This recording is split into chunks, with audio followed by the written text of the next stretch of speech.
Walas ka kang kaping ito, mahal na mahal. Malamig pa sa bangkay eh. Oh, what's up mga kabarubal. Ngayon ay araw ng Sabado, wala akong trabaho, kaya naisipan ko magpapawis, magbabike tayo. Pupunta tayo sa outlet sa Scalong Milano at ito na nga. Sana all. Hello! After ng isang oras na pagbibisikleta at pagpedal, nandito na tayo sa ating location, alright? Oh my God! At habang nagbibisikleta nga ako din ay papasok, ay hinarang ako ng gwardiya, bawal pala ang bike. Kaya ako'y bumalik, ipinarata ko muna sa labas at saka ako naglakad pabalik. Ayos naman! Gago!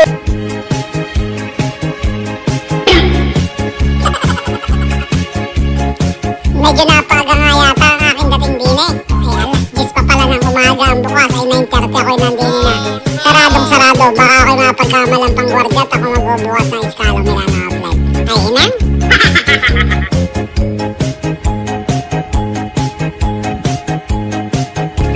Ito na nga palang Scalong Milano outlet, ang pinakamalapit na outlet na matatagpuan mo pag ikaw ay galing sa Milan, Italy. Pagka gusto mo makatipid ay di ka pupunta at medyo nga mura dahil outlet price. Madami din namang mabibilhan at mapapagpilian. Marami rin kakainan, basta may dala kang kwarta. At dahil nga ako'y napagod sa pagbibisikleta, ako'y nagutom na agad, kaya di na tayo pumasok sa bar. Madami din namang mga tinapay at mga brioche na pangmayaman. Para kang anak na kontraktor pag iki-umorder din eh. Medyo limitado nga pala ang dala kong pera, kaya hanggang kape na lang muna. Ay ang mga tinapay nga rin, ako na lang titikman pagka may dalang kwarta pagbalik. Inyong makikita sa baba, yan ang mga presyuhan ng ating mga tinapay na hindi ang pangmayaman. Sana all.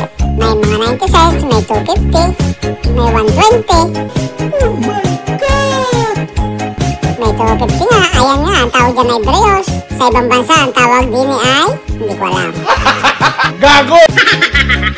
Ay, naalala ko nga, nung kami umuwi ng Pilipinas, bakit nga mga tao dyan sa mga kapihan diyan, ay mga puro mga nakatambay lang naman. Mga laman naman ng mga basi, wala ng laman, ay nakiki-wifi lang yata eh. Sana all.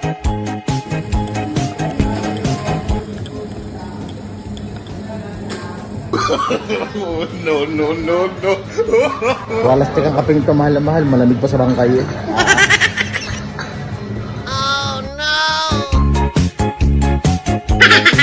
Oscar! At pagkatapos ko nga magkape, dumiretso na ako din sa bilihan ng sapatos.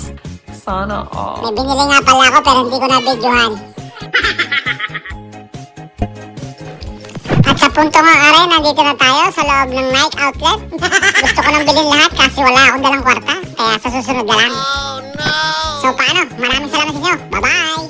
Sa atin lang to.